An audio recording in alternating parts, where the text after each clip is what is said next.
Former FBI Director James Comey has been indicted by a federal grand jury in Virginia. The former bureau chief is charged with 1 count of making a false statement and 1 count of obstruction of a congressional proceeding. Comey has denied any wrongdoing, but if convicted, he faces up to 5 years in prison. This case stems from this 2020 Judiciary Committee hearing with Senator Ted Cruz asking Comey about this. Chairman Grassley asked you point blank, quote, have you ever been an anonymous source in news reports about matters relating to the Trump investigation or the Clinton investigation? You responded under oath, quote, never. So your testimony is you've never authorized anyone to leak. And Mr. McCabe, if he says contrary, is not telling the truth. Is that correct? Again, I'm not going to characterize Andy's testimony, but mine is the same today. We're going to dig into the details there. But this case was brought by Lindsay Halligan, who's the president's newly sworn-in, hand-picked replacement for the U.S. attorney in the Eastern District of Virginia. Career prosecutors in that office tried to advise against these charges in a memo to Halligan earlier this week, citing a lack of evidence. The previous U.S. attorney resigned after the president said he should be fired in part for his refusal to bring this case, citing insufficient evidence. Comey was one of 3 prominent critics that the president specifically named in a social media post addressed to the attorney general, pushing her to pursue cases against these people. Ahead of yesterday's indictment, Trump said he could have gotten involved in this case if he wanted to.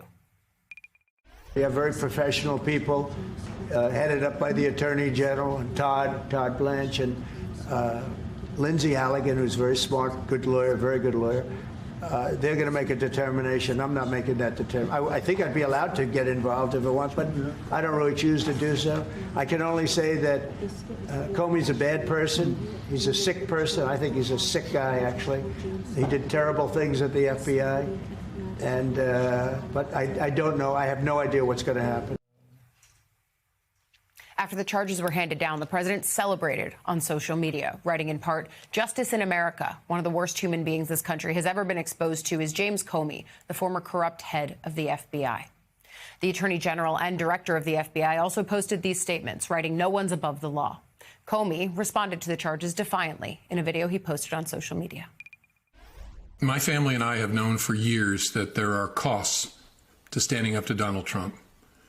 But we couldn't imagine ourselves living any other way.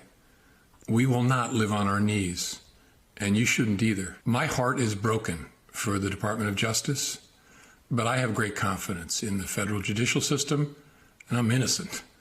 So let's have a trial and keep the faith. Comey's arraignment is set for October 9th. He'll appear before U.S. District Court Judge Michael Nachmanoff, who's an appointee of President Biden. Let's take a look, though, at the closer events of the series of events leading up to this indictment, though, because they're really important. On September 19th, then U.S. Attorney for the Eastern District of Virginia, Eric Siebert, announced he resigned from his position. The next day, on September 20th, President Trump posted on social media that actually he'd fired Siebert, in part for refusing to bring charges against James Comey and the New York Attorney General Letitia James. Later that day, Trump wrote directly to the Attorney General, Pam Bondi, questioning why some of his top political opponents, including Comey and James, had not yet been charged with crimes. The following day, September 21st, Trump handpicked his former lawyer, Lindsay Halligan, who has no prosecutorial experience, to replace Siebert as the U.S. Attorney for the Eastern District of Virginia. 2 days later, Halligan was sworn in to that role. On Wednesday, MSNBC reported that the DOJ was considering charging Comey, but that career prosecutors in the office had filed a memo trying to convince Halligan there wasn't enough evidence to do so. Yesterday, the DOJ moved forward, formally indicting Comey on 2 counts. The 5-year statute of limitations was looming over all of this, and it was set to expire on Tuesday. Democrats are, of course, sounding off about this indictment, claiming the president is weaponizing the Justice Department to go after his most prominent critics. House Minority Leader Hakeem Jeffries issued this statement last night, calling the indictment a, quote, disgraceful attack on the rule of law. That sentiment was echoed by several other Democratic members of Congress. Meanwhile, Republicans are praising the charges. Senator John Cornyn of Texas called the indictment serious, saying Comey's accountability for FBI abuses during the first Trump term are long overdue. Senator Lindsey Graham of South Carolina also responded to these charges on Fox News last night. Graham was a member of the Senate Judiciary Committee when Comey had his hearing that's at the center of all of this back in 2020. When I questioned him 5 years ago, I didn't believe a word he told me. I don't believe it's possible for the director of the FBI not to know that the subsource who gave the information about the Russian dossier, recanted it, and it never got up to him. We need a lawyer to break this down. Thank goodness Danny Savalos, our NBC News and MSNBC legal analyst, is with us to start off. Danny, what we're talking about here are two charges. One is on obstruction. The other is on false statements. And you wrote a really good Substack talking about what you see in these charges and what it says about the larger case that's being built here. Talk to us about, A, if you were surprised that the grand jury returned two indictments in this case, and B, what you see that it's these two specific charges. Yes, first of all, I was not surprised, and I'm very concerned, like many people are, of all the facts that you just recited, that this was essentially a prosecution that was directed by the president. But look, I am the first legal analyst of what will be many legal analysts today. Most of those other legal analysts, however, will be former federal prosecutors, brilliant people, and they will say things like James Comey's a good man, he's an honorable guy, and that this is a perversion of justice. And you know what? I'm inclined to agree with all of that. But here's the thing. The charges themselves, as you mentioned, Section 1001, false statements, and then 1505 being used essentially as a false statements to Congress charge. For me, red flags anytime you see those as the lead or main charges or the standalone charges. Often when they're part of a bunch of other more serious charges, it's a different story.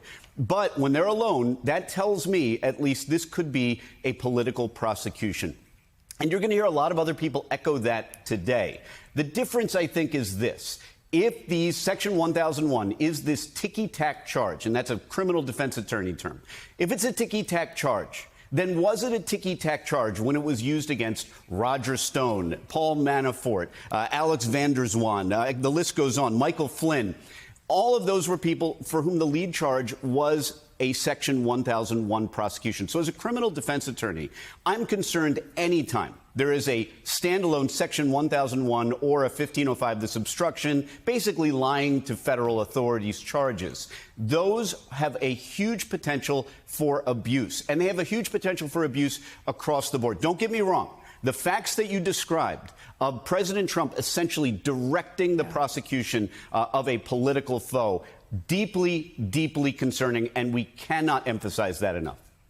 I think you're right, and I appreciate the way that you're talking to us about the way that we have heard these charges used before. I was reading your piece this morning, and you say it was weaponized then against these other Trump allies and people in his orbit. It's being weaponized now, which makes it seem, as it does in so many other cases that we talk about on this show, like it's just a race to the bottom, and all of the norms and guardrails are gone. But I think the role of the president here, and when you lay it out of what has happened just in the last week to try to push these charges along, you've got the competing interest in the Eastern District of Virginia saying we don't have the evidence to charge this, and the president saying no, but you're going to have to, basically. I mean, does that complicate the upcoming prosecution for a woman who's the head of this district, by the way, who doesn't have prosecutorial experience at all? Yes and no. All those things you described, once an indictment is returned, these are very difficult charges to fight. Now, of course, I think we're going to see a defense of these were not false statements, and even if they were, I didn't make them intentionally. Expect maybe a motion for selective prosecution. Those have about a 1 or a 0% chance of winning, even though they're brought often in these political cases. They're very hard to win. All the factors you described make this a very concerning prosecution. But once indicted, folks are about to learn, if they haven't already, that the federal government has a well over 90% conviction rate because these federal statutes are relatively easy to convict on. And these in particular, false statements and 1505, they are, in my view, some of the most easy to abuse for that exact reason. Look out for these nebulous statutes. They've been weaponized before and potentially weaponized in the future.